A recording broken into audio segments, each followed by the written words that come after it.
ராஜீவ்காந்தியினுடைய அகில இந்திய தேர்தல் பரப்புரையினுடைய ப்ரோக்ராமை ஃபிக்ஸ் பண்ணுறவர் மார்கரெட் ஆல்வா. எந்த இடத்துக்கு, எந்த டேட்டுக்கு, எந்த நிமிடத்திற்கு அவர் கலந்து கொள்ள வேண்டும் என்பதை டெல்லியிலிருந்தே அந்த ப்ரோக்ராம் லிஸ்ட்டில் போட்டு அனுப்பக்கூடிய பணியை செய்தவர் அம்மையார் மார்கரெட் ஆல்வா. கவர்னராலாம் இருந்திருக்காங்க, மத்திய அமைச்சராக. அந்த ஜிஆர் எதிர்க்கிறார், நீங்கள் இங்கே கூட்டம் நடத்தக்கூடாது, நீங்கள் நடத்துனீங்கன்னா அத்தனை கட்சியும் எங்கே வந்து கேட்பாங்க, கேட்டால் எங்களுக்கு தொந்தரவாக இருக்கும், அப்புறம் எங்கள் இடம் வந்து இதுவாகிடும், அரசியல் கட்சி மேடை மாதிரி ஆகிடும், தயவுசெய்து இடம் மாற்றிங்கன்னு கேட்டார். உடனே மரகதம்மா கலெக்டருக்கு ஃபோன் பண்ணி, ஜிஆர் வேறு எதுவும் பண்ணுறாரு, எதுக்கு தெய்வ குத்தம் வேண்டாம், நம்ம ஸ்கூல்லேயே வைக்கலான்னா அவங்க ஒத்துக்கவே இல்லை. கடைசியில் அங்கே தான் நடத்தணும். நான் ஏஜே தாஸ் அவர்களும் எங்களுடைய குழுவும் மேலே ஏறி சால்வை அனுப்பித்து விட்டு தலைவர் ராஜீவ்காந்திக்கு அந்த பக்கம் கீழே இருந்திருந்தால் இந்த இறப்பை ஒருவேளை தடுத்திருக்கலாம். ஆனால் கீழே என்றதனால் என்ன ஆகிவிட்டது என்று சொன்னால், எல்லோரும் சால்வை போட்டு கொண்டு போய் இடையில வந்து அந்த பெண்ணு நுழைஞ்சிட்டாங்க. யாரு தான் வலது பக்கம் இருந்தவங்கெல்லாம் தப்பிச்சிட்டாங்க. அந்த பாம்பினுடைய வெடி, அந்த அம்மையார் வந்துங்க அங்கே நான் கை காட்டுற இதே பொசிஷன் தான். இப்படி ராஜீவ்காந்தி போயிட்டு இருக்காரு, அந்த அம்மா அங்கே நிற்கிறாங்க. அந்த எஸ்ஐ வந்து தடுக்கிறாங்க, மீறி இவர் விட சொல்கிறாரு, வராரு, இங்கே வந்து நிற்கிறாங்க. நான் அந்த அம்மாவை தாண்டி அந்த பக்கம் நிற்கிறேன். நாங்கள்லாம் தப்பிச்சிட்டோம். இடது பக்கம் இருந்தவர்கள் அத்தனை பேருமே இறந்து போய்விட்டார்கள். அந்த இடத்துல வந்துங்க நிச்சயமாக அந்த இடத்தை தேர்வு செய்யாமல் பள்ளிக்கூடத்தை தேர்வு செய்திருந்தால் அவர் பிழைத்திருப்பதற்குண்டான வாய்ப்பு இருக்கு. ஒன்று. ரெண்டாவது, மேடை ஏறி மாலை போட அனுமதித்திருந்தால் ராஜீவ்காந்தி பிழைத்திருப்பதற்குண்டான வாய்ப்பு இருக்குது. ரெண்டுமே அதுங்க வந்து அது வந்து ஒரு தவறுதலான விஷயம். இன்னொன்று, இந்த கொலை பண்ணதே அமெரிக்கா தான். எப்படி பண்ணாங்கன்னா, அவங்க சிஐஏ எப்போவுமே எப்படின்னா, யாரை பிடிச்சா அந்த கொலையை பண்ண முடியும்னு பார்ப்பாங்க. சிலி நாட்டினுடைய அதிபர் அல்லண்டே என்பவரை கொலை செய்தார்கள். அவருக்கு எதிரி யார் என்பதை கண்டுபிடித்து கொலை செய்தார்கள். அதே போன்று யாரை பிடித்தால் கொலை செய்ய முடியும் என்று பார்த்தார்கள். அப்பொழுதுதான் சிஐஏ ஒரு குழு கொடுக்குது. விடுதலை புலிகள் இவர்கள் மீது கோபமாக இருக்கிறார்கள். ஏன் என்று கேட்கிறார் அமெரிக்க அதிபர் கிளின்டன். கிளின்டன் தான் அதுக்கு மூளையாக இருந்து செயல்பட்டவர்.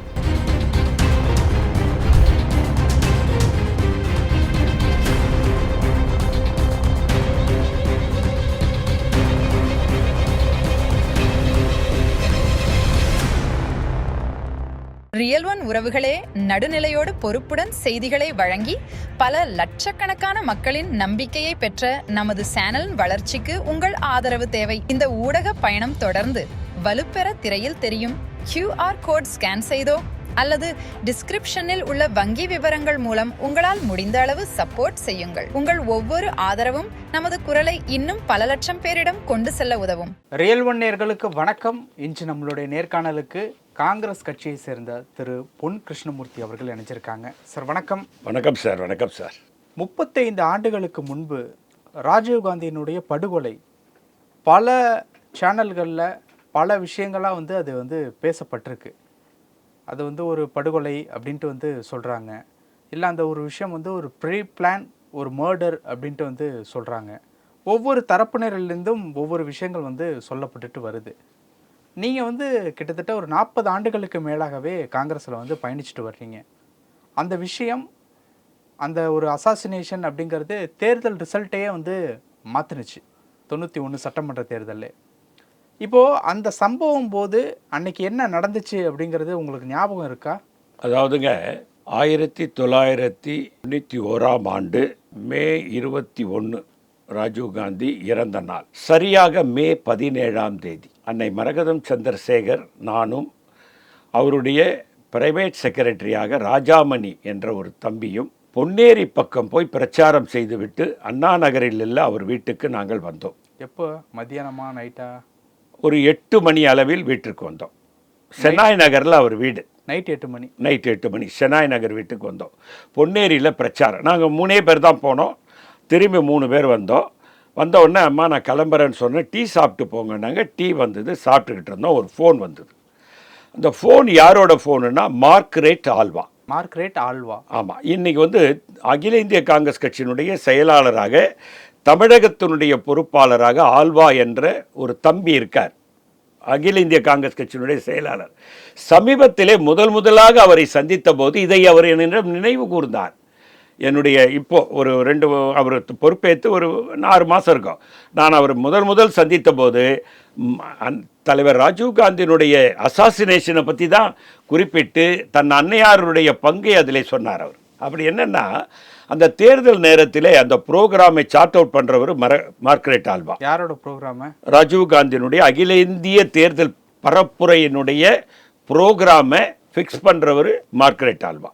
எந்த இடத்துக்கு, எந்த டேட்டுக்கு, எந்த நிமிடத்திற்கு அவர் கலந்து கொள்ள வேண்டும் என்பதை டெல்லியிலிருந்தே அந்த ப்ரோக்ராம் லிஸ்ட்டை போட்டு அனுப்பக்கூடிய பணியை செய்தவர் அம்மையார் மார்க்ரெட் ஆல்வா. கவர்னராலாம் இருந்திருக்காங்க, மத்திய அமைச்சராக. 17ஆம் தேதி மார்க்ரெட் ஆல்வா ஃபோன் பண்ணி 8 மணிக்கு சொல்கிறாங்க. மரகதம்மா மறுத்துட்டாங்க. என்ன சொன்னாங்க? என்ன? நாங்கள் கூட்டம் நடத்தணும், ராஜீவ்காந்தி உங்கள் கூட்டத்தில் கலந்துக்கணும்னு சொல்கிறாரு. திரு வாழப்பாடி ராமமூர்த்தி அவர்கள் 4 தொகுதி தான் எழுதி கொடுத்துருக்காரு பிரச்சாரத்திற்கு. தமிழ்நாட்டிற்கு 4 தொகுதி. ஒன்று சிதம்பரம் தொகுதி, சிதம்பரம்னா முன்னாள் அமைச்சர் சிதம்பரம் தொகுதி. ஒன்று வாழப்பாடி ராமமூர்த்தி தொகுதி, ஒன்று மணிசங்கர் ஐயர் தொகுதி, இன்னொன்று ரங்கராஜன் குமாரமங்கலம் தொகுதி. எல்லாம் கரெக்டாக ஞாபகம் வச்சுருக்கீங்க. ஆமாம், இந்த 4 தொகுதியை எழுதி கொடுத்துருக்காரு. தலைவரிடம் அதை புட்டப் பண்ணதை, தமிழ்நாடு காங்கிரஸ் கமிட்டி லெட்டர் பேடில் வந்ததை தலைவர் ராஜீவ்காந்தியினுடைய டேபிளில் கொண்டு போய் வச்ச உடனே அவர் கைப்பட where is anti Maragatham Chandrasekhar constituency அப்படின்னு எழுதி எனக்கு திருப்பி அனுப்பியிருக்காரு. நான் போய் கேட்டேன், எங்கள் குடும்பத்தில் ஒருத்தர் மரகதம்மா, அவங்க சென்னைக்கு நான் தமிழ்நாட்டுக்கு போயிட்டு அவங்களுக்கு பிரச்சாரம் பண்ணாமல் நான் எப்படி திரும்பி வர முடியும்? என்ன அவங்க தூக்கி வளர்த்தவங்க, அந்த தொகுதிக்கு நான் போனோம், அவங்கக்கிட்ட கேட்டு ஃபிக்ஸ் பண்ணுங்க அப்படின்னு சொல்கிறார். அதை தான் மார்க்ரெட் ஆல்வா ஃபோன் பண்ணுறாங்க. 17ஆம் தேதி ராஜீவ்காந்தி உங்கள் தொகுதிக்கு வந்தே ஆகணுங்கிறாரு, விரும்புகிறாரு. இல்லை முடியாது, நாள் இல்லை. 21ஆம் தேதி கூட்டத்துக்கு. இன்றைக்கி நீங்கள் 17ஆம் தேதி இரவு சொல்கிறீங்க, 18 ஆயிடுச்சு. இன்றைக்கி 19, 20 2 நாளில் என்னால் பண்ண முடியாது. எனக்கு வெற்றி வாய்ப்புகள் பிரகாசமாக இருக்கிறதா தலைவர்கிட்ட சொல்லிவிடுங்க. அவங்கள 4 தொகுதியில் போய் கலந்துக்க சொல்லுங்கள், எனக்கு ஒன்றும் வருத்தம் இல்லை. ஏதாவது ஒரு இடத்துல அவரோட மேடையில் நான் ஏறி உட்காந்துக்கிறேன் அப்படின்னு நீங்கள் சொல்லிவிடுங்கன்னு சொல்லிட்டு ஃபோனை வச்சுட்டோம். திரும்பவும் மார்க்ரெட் ஆல்வா லைனில் வந்து தலைவர் வந்தே ஆகணுன்றாருக்கு அப்புறம் தான் நாங்கள் கூட்டத்தை ஏற்பாடு பண்ணோம். 18ஆம் தேதி காலையில் நாங்கள் ஏற்பாடு செய்த இடம் ஒரு பள்ளிக்கூடம். எங்கே இருக்கு? ஸ்ரீபெரும்புதூரில் ஒரு பள்ளிக்கூடத்தை தேர்வு செய்து விட்டோம். அந்த இடத்துல எப்படி எங்கே மேடை போகிறது எல்லாம் திரு ஏஜே தாஸ் என்று தென் சென்னை மாவட்ட காங்கிரஸ் கட்சியினுடைய தலைவராக இருந்தவரை அதற்கு பொறுப்பாளராக நியமித்தோம் அந்த கூட்டம் நடத்துவதற்கு. ஏனென்றால் திறமையானவர், தகுதியானவர், எம்எல்சியாக இருந்தவர், மாவட்ட தலைவராக இருந்தவர், மிக மிக அனுபவசாலி என்றதனால் அவரிடம் அந்த பொறுப்பை கொடுத்து விட்டோம். அவர் அதை ஏற்பாடு செய்வதற்குண்டான எல்லாவற்றையும் எடுத்து விட்டவுடன் கலெக்டர் அம்மையார் ஷீலா பிரியா, அம்மையார் பேர் Sheela Priya, district collector, Kanchipuram collector. அப்போ அவங்க தான் கலெக்டர். 1991ஆம் ஆண்டு மே மாதம் 18ஆம் தேதி அன்னைக்கு அவங்க தான் கலெக்டரு. நாங்கள் இந்த இடத்த பார்த்துட்டு கலெக்டருக்கு தகவல் சொல்கிறோம். கலெக்டர் வந்து அந்த இடத்த பார்த்துட்டு இந்த இடத்த ஒத்துக்க முடியாது ஸ்கூலை, காரணம் வந்து இதில் ஏதாவது ஒன்று நடந்தால் பாதுகாப்ப வழி இல்லை, தப்பிப்பதற்கு வழி இல்லை என்று சொன்னபோது நாங்கள் என்ன சொன்னோம், இந்த தடுப்பு சுவர்கள் இருக்குது, 2 பக்கம் எடுத்துருவோம், உடனே கட்டி கொடுத்துருவோம். அந்த அம்மையார் ஒத்துக்கொள்ளவே இல்லை. இக்பால் என்று ஒரு சூப்பரண்ட் ஆஃப் போலீஸ் அந்த நேரத்தில் இருந்தார், அவரை இறந்து போயிட்டார்.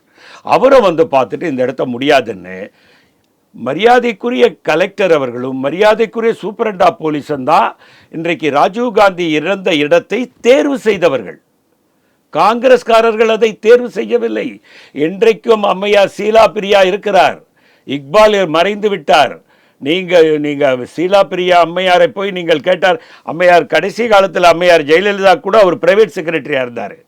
அம்மையார் ஷீலா பிரியா நீங்கள் கூட பார்த்தாக்கா, நான் வர்மா கமிஷன்லலாம் பார்த்தபோது, ஜெயின் கமிஷன்லலாம் பார்த்தபோது அவர்கள் கதறி அழுதார்கள். ராஜீவ்காந்தி இறந்து போனதை நினைத்து கதறி அழுதார்கள். இத்தனை வருஷம் கழிச்சு கதறி அழுதார்கள். அவர் இறந்து போனதை அவங்களால தாங்கிக்க முடியல, அது வேறு விஷயம். ஆனால் அவர்கள் நல்ல நினைப்போடு என்ன சொன்னாங்கன்னா, திறந்த வெளியாக இருந்தால் ஏதாவது ஒன்று நடந்தால் தப்பிப்பதற்கு வழி இருக்கும் என்று அந்த இடத்தை தேர்வு செய்து கொடுத்தார்கள். கிரவுண்டு மாதிரி தேர்வு செய்தார்கள். அது வந்து கோயில் இடம். ஸ்ரீபெரும்புதூர் ராமானுஜர் கோயிலுக்கு சொந்தமான இடம் அது. நாங்கள் வீட்டுக்கு வந்துட்டோம், சரின்னு ஒத்துக்கிட்டு ஏற்பாடு பண்ணிட்டு கூட்டத்துக்கு உண்டான நடவடிக்கைகள் ஆரம்பிக்கும் போது ஜியர் எதிர்ப்பு தெரிவிக்கிறார். ஜியர் என்பவர் யார் என்றால், ஸ்ரீபெரும்புதூரில் இருக்கக்கூடிய ராமானுஜர் கோயிலுக்கு ஒரு ஜியர்னு ஒருத்தர் இருப்பார். நீங்கள் இந்து மதத்தில் வந்து ஜியர்னு இருப்பாங்க அந்த கோயிலுக்கு. நீங்கள் அதை வலைதளங்களில் போய் பாருங்கள். ஜியர்னா இப்போ காஞ்சிக்கு சங்கராச்சாரியார் இருக்கார்ல, அந்த மாதிரி ராமானுஜர் கோயிலுக்கு வந்து ஜியர்னு இருப்பாங்க. அந்த ஜியர் எதிர்க்கிறார், நீங்கள் இங்கே கூட்டம் நடத்தக்கூடாது, நீங்கள் நடத்துனீங்கன்னா அத்தனை கட்சியும் எங்கே வந்து கேட்பாங்க, கேட்டால் எங்களுக்கு தொந்தரவாக இருக்கும், அப்புறம் எங்கள் இடம் வந்து இதுவாகிடும், அரசியல் கட்சி மேடை மாதிரி ஆகிடும், தயவுசெய்து இடம் மாற்றிங்கன்னு கேட்டார். உடனே மரகதம்மா கலெக்டருக்கு ஃபோன் பண்ணி, ஜியர் வேறு எதுவும் பண்ணுறாரு, எதுக்கு தெய்வ குத்தம் வேண்டாம், நம்ம ஸ்கூல்லேயே வைக்கலான்னா அவங்க ஒத்துக்கவே இல்லை. கடைசியில் அங்கே தான் நடத்தணும். நடத்தும்போது என்னாச்சுன்னா, எல்லா ஏற்பாடுகளும் மீட்டிங் ஏற்பாடெல்லாம் பார்த்தவர் அவர் தான். அப்பப்போ நானும் மரகதமெல்லாம் போய் பார்த்துட்டு வருவோம், பிரச்சாரத்துக்கு போயிட்டு வருவோம். 21ஆம் தேதி சரியாக 2 மணிக்கு மத்தியானம் 2 மணிக்கு பழவேற்காடு போயிட்டு திரும்பி வரோம். தலைவர் ராஜீவ் காந்தி வந்து 6 மணிக்கு தான் ஃப்ளைட் இறங்குறார் விமான நிலையத்தில். நாங்கள் வரும்பொழுது அங்கே என்ன போச்சு, போட்டு பழவேற்காட்டில் போட்டில் போயிட்டு திரும்பி பொன்னேரி வந்து வரத்துக்கு முன்னால் போட்டு கவுந்து போச்சு. நான், மாவட்ட தலைவர் TL சிவலிங்கம், மரகதம் சந்திரசேகர் 3 பேரும் கடலில் போயிட்டோம். கடலுக்குள்ளே போயிட்டோம். அதுக்கப்புறம் மீனவர்கள்லாம் எங்களை காப்பாற்றிட்டாங்க. ஆனால் நாங்கள் 2 பேரும், TL சிவலிங்கம் என்ற மாவட்ட தலைவரும் நானும் இளைஞர்களாக இருந்ததனால் தப்பித்து நாங்களாகவே மேலே ஏறிவிட்டோம். ஆனால் அம்மையார் 3வது தடவை உள்ளே போய் மேலே வந்து விட்டார். 4வது தடவை அவர் உள்ளே போயிருந்தால் அன்றைக்கு அந்த கூட்டம் நின்றிருக்கும். அன்னை மரகதம் சந்திரசேகர் தவறி போயிருப்பதற்குண்டான வாய்ப்புகள் உண்டு. மீனவர்கள் அத்தனை பேரும் சேர்ந்து அவரை மேலே தூக்கி வந்து காப்பாற்றினார்கள். அதற்கு பிறகு அவர்கள் ஏர்போர்ட் போனார்கள். நான் ஸ்ரீபெரும்புதூர் வந்தேன். கூட இருந்து திரு AJ தாஸோடு உதவி புரிந்து எல்லாவற்றையும் செய்தோம். ஆனால் என்ன ஒரே ஒரு தவறு என்று சொன்னால், அந்த இடத்தில் தானு வந்துவதை இப்பொழுது சூப்பரண்டா போலீஸாக இருந்து ரிட்டையர்ட் ஆனாங்க ஒரு அம்மையார், எங்கள் பார்ட்டியில் கூட இருந்தாங்க. அவங்க அந்த அம்மையாரை தடுக்கிறாங்க. நாங்கள் முதல்ல என்ன ஏற்பாடு பண்ணி வச்சுருந்தோன்னாங்க, நான் 4:30 மணிக்கு அங்கே போனோன்னு திரு AJ தாஸ், இக்பால் அவங்களோடலாம் பேசி மேடைக்கு கீழே எல்லாரையும் மேடைக்கு மேலே ராஜீவ்காந்தி முதல்ல மேலே ஏறிடணும். கீழே லைனாக யார் மாலை போடணுன்னு ஒரு 25 பேரை செலக்ட் பண்ணிட்டோம். அந்த 25 பேர் தான் மேலே ஏறணும், போட்டுட்டு அந்த பக்கம் ஒரு படிக்கட்டில் இறங்கிடணும். இப்படி தான் நாங்கள் ஏற்பாடு பண்ணோம்.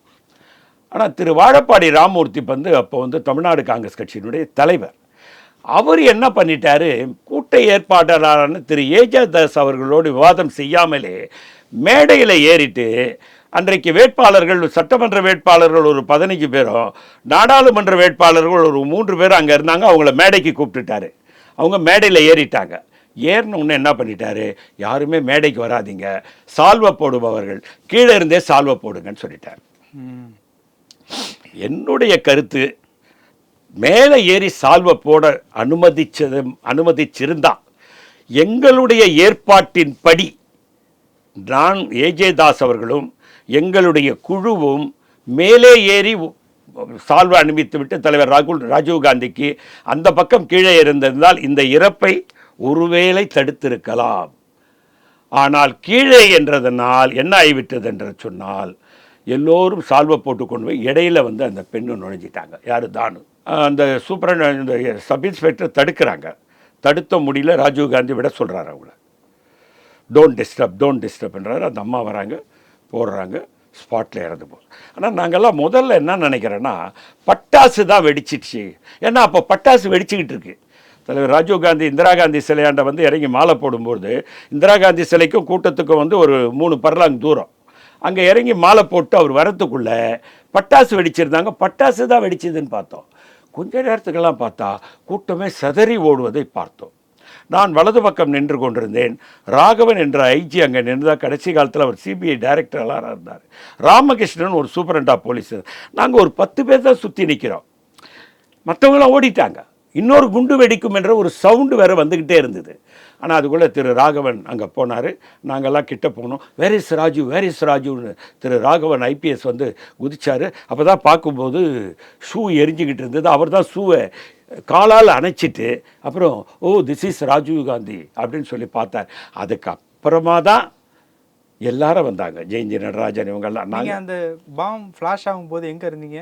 நான் வலது பக்கம் இருந்தேன். இடது பக்கம் இருந்தவங்கெல்லாம் இறந்து போயிட்டாங்க. வலது பக்கம் இருந்தவங்கெல்லாம் தப்பிச்சிட்டாங்க. அந்த பாம்பினுடைய வெடி அந்த அம்மையார் வந்துங்க அங்கே நான் கை காட்டுற இதே பொசிஷன் தான். இப்படி ராஜீவ் காந்தி போயிட்டுருக்காரு. அந்த அம்மா அங்கே நிற்கிறாங்க.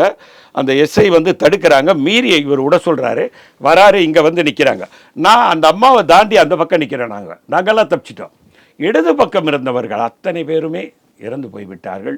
அதில் முக்கியமான காங்கிரஸ் தலைவர்கள் லீக் முன்சாமி, சாந்தகுமாரின் ஒரு மகிழா காங்கிரஸ் தலைவனுடைய தங்கச்சி, ஒரு 16 காங்கிரஸ்காரங்க, ஒரு 16 போலீஸ் ஆஃபீஸர் இறந்து போயிட்டாங்க.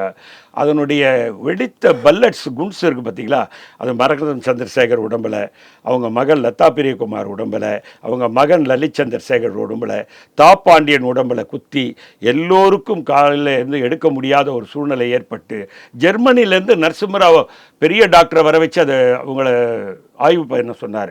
குண்டெல்லாம் எடுக்க முடியாது, எடுத்தால் அவங்க உயிருக்கு ஆபத்து வரும் என்று சொன்ன காரணத்தினால், அதை எடுக்காமல் விட்ட காரணத்தினால் 4 பேருமே கிட்னி பாதிப்பு ஏற்பட்டு இறந்து போனது ஒரு சோக வரலாறு. அந்த இடத்துல வந்துங்க நிச்சயமாக அந்த இடத்தை தேர்வு செய்யாமல் பள்ளிக்கூடத்தை தேர்வு செய்திருந்தால் அவர் பிழைத்திருப்பதற்குண்டான வாய்ப்பு இருக்குது. 1. 2வது, மேடை ஏறி மாலை போட அனுமதித்திருந்தால் ராஜீவ்காந்தி பிழைத்திருப்பதற்குண்டான வாய்ப்பு இருக்குது. 2மே அதுங்க வந்து அது வந்து ஒரு தவறுதலான விஷயம். இன்னொன்று, இந்த கொலைக்கு முக்கியமான காரணம் படுகொலை.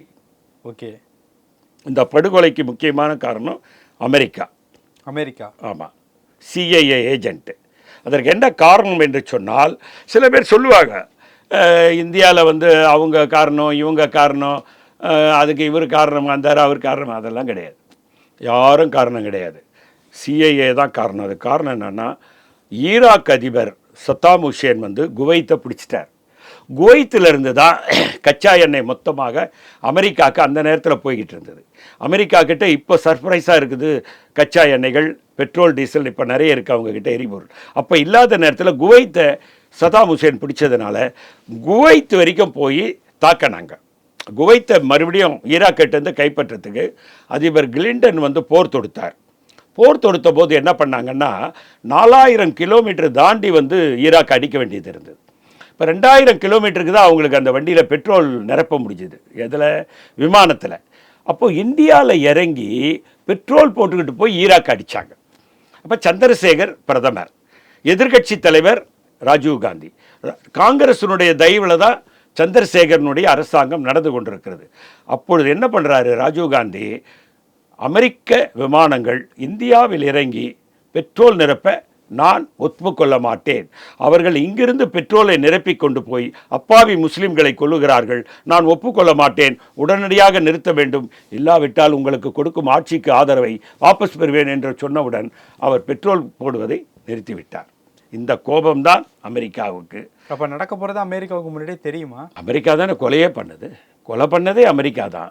எப்படி பண்ணாங்கன்னா, அவங்க சிஐஏ எப்போவுமே எப்படின்னா, யாரை பிடிச்சா அந்த கொலையை பண்ண முடியும்னு பார்ப்பாங்க. சிலி நாட்டினுடைய அதிபர் அல்லண்டே என்பவரை கொலை செய்தார்கள். அவருக்கு எதிரி யார் என்பதை கண்டுபிடித்து கொலை செய்தார்கள். அதே போன்று யாரை பிடித்தால் கொலை செய்ய முடியும் என்று பார்த்தார்கள். அப்பொழுது தான் சிஐஏ ஒரு குழு கொடுக்குது.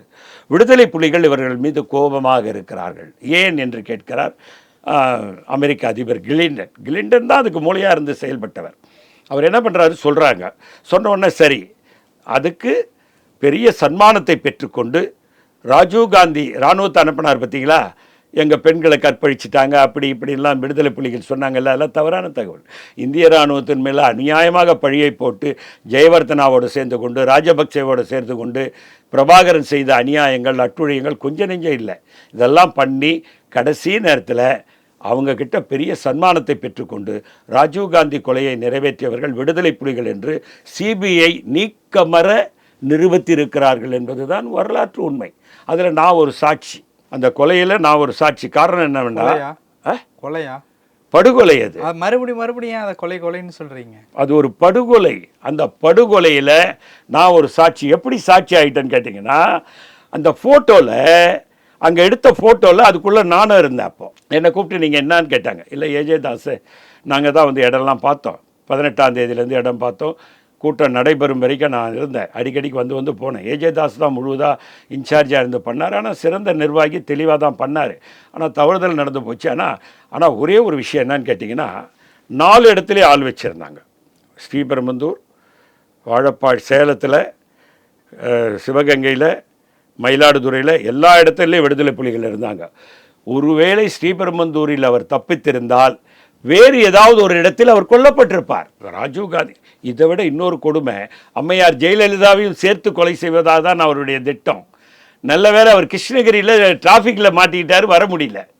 வந்திருந்தால் ஒருவேளை நடக்காமலும் போயிருக்கலாம், நடந்தும் இருக்கலாம். ஆனால் அது வந்து ஒரு சோக வரலாறு. ராஜீவ்காந்தி கொலை முழுக்க அமெரிக்கா முன்னின்று விடுதலை புலிகளை வைத்து செய்தது என்பதுதான் வரலாற்று உண்மை. தேர்தலில் வெற்றி பெறணுங்கிறதுக்காக இந்த ஒரு விஷயத்த வந்து பண்ணாங்க அப்படின்ட்டு ஒரு பேச்சு வந்து இருக்குல்ல. அப்போ வந்து இந்தியா முழுக்க வந்து ஆன்டி இன்கம்பன்சி வந்து காங்கிரஸுக்கு ரொம்ப அதிகமாக இருந்தது. இந்த மாதிரி ஒரு அனுதாப ஆலையை வந்து கிரியேட் பண்ணாதான் வந்து நம்ம ஜெயிக்க முடியும், அந்த மாதிரியான ஒரு விஷயங்கள்லாம் வந்து சொல்லப்படுது. அதை எப்படி பார்க்குறது சார்? நாங்கள் பிரைம் மினிஸ்டர் கேண்டிடேட்டாக நாங்கள் வச்சுருந்ததே ராஜீவ்காந்தி தான். ஆமாம். அந்த ராஜீவ்காந்தியை கொண்டுட்டு நாங்கள் அதுக்கப்புறம் ஆட்சியை பிடிச்சி என்ன இருக்குது, பிடிக்கலன்னா என்ன இருக்குது? இது வந்து சும்மா இருக்கிறவங்க எதையாவது ஒன்று கிளப்பி விட்டுருப்பாங்கங்க. இந்த அரசியல் தெரியாதவர்கள், விவரம் இல்லாதவர்கள். ஏனென்றால் அதுதான் சுவரே எங்களுக்கு. ராஜீவ்காந்தி என்பது தான் சுவர். அதில் தான் நாங்கள் சித்திரமே எழுதணும். அந்த சித்திரத்தை சுவரை அழித்து விட்டு சித்திரம் எப்படிங்க எழுதுறது? அதனால் நாங்களே அதுக்கு வந்து ஒரு அவரை கொன்றால்தான் நாங்கள் வெற்றி பெற முடியும் என்ற ஒரு நிலையை உருவாக்கிவிட்டு அதை நாங்கள் செய்வோம்னு சொல்கிறது, அதை வந்து ஏற்றுக்கொள்ள முடியாத வாதம், தவறான வாதம், சரியில்லாத வாதம். பல விஷயங்கள் பேசியிருக்கோம். நேரத்திற்கு நன்றி சார். வணக்கம் சார். உங்கள் பிசினஸ் இன்னும் அதிக மக்களை சென்றடைய வேண்டுமா? இன்றைய டிஜிட்டல் உலகில் சரியான ப்ரமோஷன் தான் வெற்றியின் முதல் படி. தமிழகம் முழுவதும் பல லட்சக்கணக்கான பார்வையாளர்களை தினமும் சென்றடையும் ரியல் ஒன் யூடியூப் சேனல்களில் உங்கள் பிசினஸ் இனி எல்லோரும் அறியட்டும். குறைந்த செலவில் அதிக ரீச். உங்கள் பிராண்டுக்கு நம்பிக்கையும் வளர்ச்சியும் சேர்க்க இன்றைய எங்களை தொடர்பு கொள்ளுங்கள். 928 00 8714.